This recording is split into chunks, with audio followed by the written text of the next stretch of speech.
ঠিক আছে, video thumbnail দেখে হয়তো বুঝে গেছো আজকে ভিডিওটা কি নিয়ে হতে চলেছে। তো চলে আসলাম আমি মণিপুরের সব থেকে বড় প্লো স্ট্যাচু দেখতে, যেটির উচ্চতা প্রায় 100 ফুটেরও বেশি। তো হে গাইস, আমি কৃষ্ণা চলে আসলাম তোমাদের জন্য একটা নতুন ভিডিও নিয়ে। আমার পিছনে যে ঘরটি দেখতে পাচ্ছ সেটি হচ্ছে একটি মিউজিয়াম, আর মিউজিয়ামটার উপরেই আছে সেই প্লো স্ট্যাচুটি। তো আমি দুপুরের দিকে আসার কারণে এখানে অতটা ভিড় ছিল না, এখানে হচ্ছে বিকেলের দিকে প্রচুর পরিমাণে ভিড় হয়। আমার সামনে যে মিউজিয়ামটা দেখতে পাচ্ছ এটাতে প্রায় বহু বছর পুরনো ব্রিটিশ আমলের কিছু পুরো গেমের স্মৃতি এই মিউজিয়ামটাতে রাখা আছে। আর হ্যাঁ, এই জায়গাটা এত সুন্দর যে নিজের চোখে না দেখলে বিশ্বাস করা একদম অসম্ভব ব্যাপার। আর এখান থেকে তোমার সম্পূর্ণ মণিপুর সিটি ইজিলি দেখতে পারবে।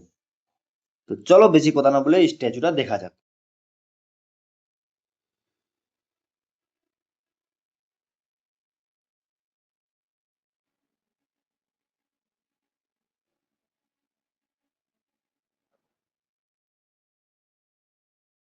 তো তোমরা দেখে নিলে যে স্ট্যাচুটা কত বড়, আর আমার ভিডিওটা লাস্ট পর্যন্ত দেখার জন্য অসংখ্য অসংখ্য ধন্যবাদ।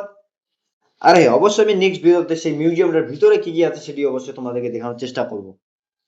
তো চলো এদিকে একটু ঘুরে দেখি। আর এখানে ছোট ছোট দুটি স্ট্যাচু আছে, তো এই স্ট্যাচুটার সামনে একটু গিয়ে একটু স্মাইল করে তাকে হাই ফাই করে।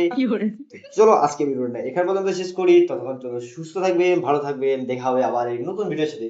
ততক্ষণ জন্য জয় হিন্দ।